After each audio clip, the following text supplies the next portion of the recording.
পরের সুখে জলে বেশি, পরের দুঃখে হেব্বি খুশি, শোনে কম রটায় বেশি, পিছনে কাঠি সামনে হাসি, এরই নাম প্রতিবেশী। ওরা কারা? ওরা প্রতিবেশী। ওদের কাজ কি? লোকের পিছনে লাগা। এইসব করে ওরা কি পায়? মজা পায়। এসব কেন করে? কারণ লোকের ভালো ওদের সহ্য হয় না।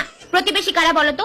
তোমার প্রতি বেশি বেশি যাদের চুলকানি তারাই প্রতিবেশী। এরা মনে হয় রেজিস্টার ফলো করে, কে 10টার সময় বাড়ি আসলো, কে 5টার সময় বেরোলো, কার সাথে কোন ছেলে আসলো, কে পাড়ার মোড়ে দাঁড়ায় আড্ডা মারতেছে। দেখো, আমরা ব্রিটিশদের হাত থেকে তো মুক্তি পেয়ে গেছি, কিন্তু এই পাড়ার সিসিটিভি কাকিমার নজর থেকে কবে মুক্তি পাবো কেউ বলতে পারবা? তোমার জীবনে কি চলতেছে তুমি জানো না, বুঝতে পারতেছো না। পাড়ার কাকিমাকে কি জিজ্ঞেস করো, ও সব জানে। তুমি হয়তো ভুলে গেছো যে 6 মাস আগে তোমার বাড়িতে রাত্রি 8টার সময় বাইকে করে কোনো ছেলে আসছিল, কিন্তু কাকিমার ঠিক মনে আছে। এমন অনেক খবর যেগুলো তুমি নিজের ব্যাপারেও হয়তো জানো না, কিন্তু প্রতিবেশীরা ঠিক জানে। আমি একটা জিনিস বুঝে পাই না, যে পাড়ার কাকিমা সব দেখতে পায়, যে কয়টা পার্সেল আসলো আমার বাড়িতে, কয়টা ছেলে আমার বাড়িতে ঢুকলো, কিন্তু যখন আমার বাড়িতে চোর ঢুকে বাড়ি ফাঁকা করে দিয়ে চলে যায়, তখন কাকিমা কি করে?